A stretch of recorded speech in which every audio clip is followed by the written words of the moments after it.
kani waa libaax kuna magac dheer boqorka duurjoogta waxa uuna si kalsoonina ku dhex socdaa duurka.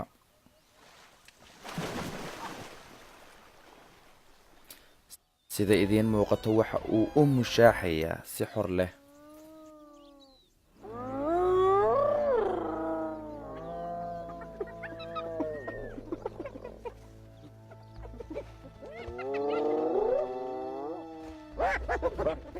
waxa uu si lama filaan ah bartanka ugu soo dhacay 20 waraabo ah.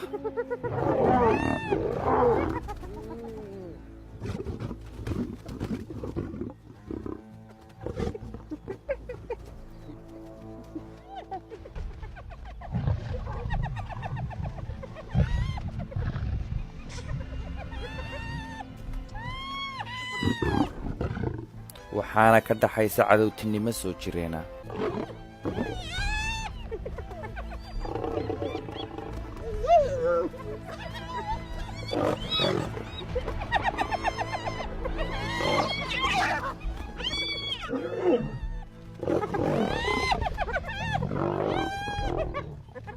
waxa ay xoog iyo maskax gelinayaan si uuna marnaba uga baxsan maanta.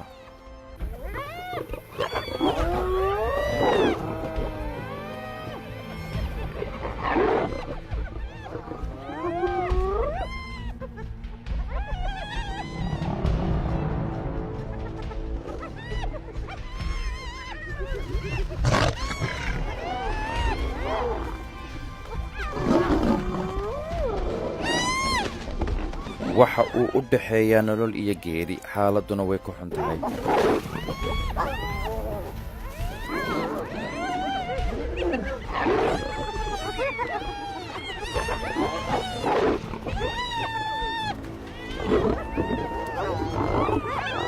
inkasta oo uu mid uga awood badan yahay, mar keliya ma wada awoodo inuu iska wada celiyo.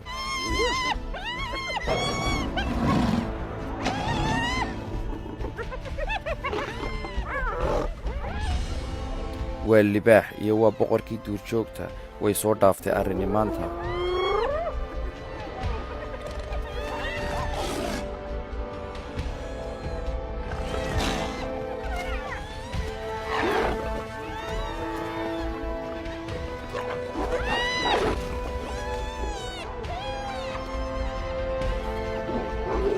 waxaa meel dheer ka arkay qayladhaantii walaalkii.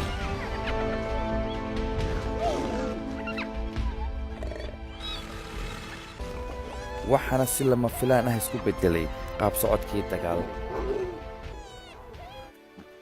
si walba oo ay u tiro badan yihiin, garab markii uu helay way jabeen.